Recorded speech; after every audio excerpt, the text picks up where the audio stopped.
3 exercices de respiration pour bien oxygéner un drépanocytaire, partie 3. Alors, le 3e exercice, on l'appelle la respiration du réveil. Alors, c'est quoi son objectif? L'objectif de la respiration du réveil, c'est de pouvoir détendre toutes les articulations du corps. Alors, c'est un exercice qui se fait soit debout ou assis, d'accord? Si vous pouvez être debout, vous pouvez rester debout. Si vous faites assis, mais pas couché. Pas couché. Alors, comment ça se fait? Généralement, c'est un exercice qui se fait le matin, d'accord? 3 à 5 minutes. 3 à 5 minutes. Donc, tout comme les autres exercices, d'accord? Vous respirez. Et ici, la différence, c'est quoi?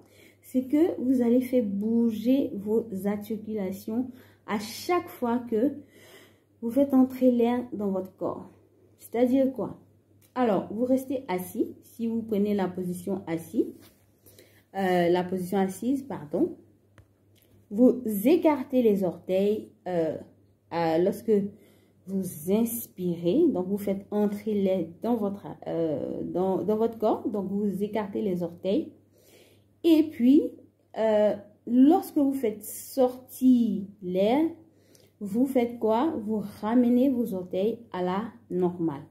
Alors, vous le faites pour toutes les articulations que vous avez sur le corps, que ce soit pour le bras, que ce soit pour les doigts, que ce soit pour le coude, voilà.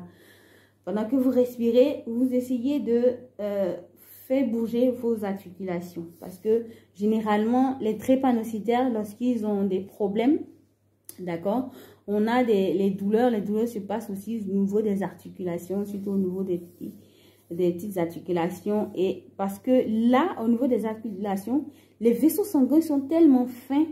Et généralement, vous avez les différents passages des artères et des veines. Donc, c'est là qu'il y a les transmissions ou les vaisseaux qui sont les vaisseaux intermédiaires entre les artères et les veines.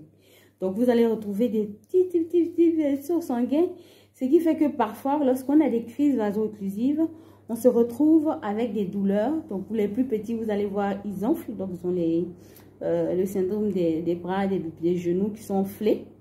Et même parfois pour les plus grands, parce que je me rappelle quand j'étais en 3e, en classe de 3e, j'avais eu une crise où j'avais eu le genou très enflé, simplement parce que la crise se situait à ce niveau-là. Alors, il fallait faire beaucoup d'exercices au niveau des articulations, bouger l'articulation pour que je puisse reprendre, je puisse à nouveau marcher. Et ça n'a pas vraiment été facile. Et ça a été difficile et douloureux. Donc, pendant cette respiration, d'accord, la respiration d'éveil, vous devez vous assurer que chacune de vos articulations sont en train de tourner, d'accord, de tourner. Donc, l'articulation au niveau des pieds, au niveau des orteils, au niveau de la cheville, au niveau des genoux. Voilà, vous pouvez le faire assis ou debout. Donc, au niveau de la colonne vertébrale, vous pouvez tourner pendant que vous êtes en train de faire l'exercice de respiration. Et ça va vous permettre d'être en bonne santé. Et surtout de dénouer et d'ouvrir les articulations. Alors, cet exercice va vous donner du tonus. Et ça va vous aider surtout à détendre les muscles et à détendre les articulations pour éviter éventuellement de petites crises, de petites douleurs. Lorsqu'on fait des efforts, par exemple, je soulève un colis ou un sachet qui est un peu plus lourd que pour moi, que j'ai l'habitude de faire, ça me fait faire un effort. Donc, ça peut craquer au niveau de ma hanche, d'accord, au niveau de la hanche. Ça peut craquer au niveau des bras. Mais lorsque vous faites ces exercices de respiration-là, ça vous permet de faire quoi? De faire facilement et aisément ces différentes activités-là.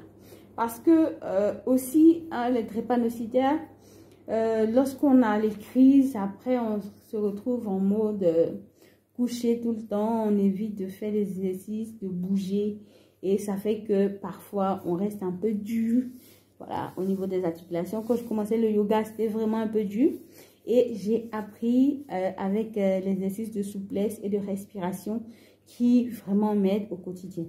Alors, apprenez à respirer avec votre nez. Apprenez à respirer avec votre nez. Vous pouvez faire également l'exercice de respiration d'éveil, d'accord? Même, disons, que le matin, d'accord? Vous le faites que le matin, de préférence. Mais pour ceux, par exemple, qui sont bookés et parfois qui sortent rapidement de la maison, vous pouvez le faire le soir à la descente. Mais généralement, le soir, à la descente, on est fatigué, on craque tout. Donc, vous prenez une très bonne douche, une douche chaude de préférence. Et puis après, vous faites ces exercices-là. Et c'est toujours bon de pouvoir apprendre à pouvoir respirer. Respirez avec le nez et non pas avec la bouche.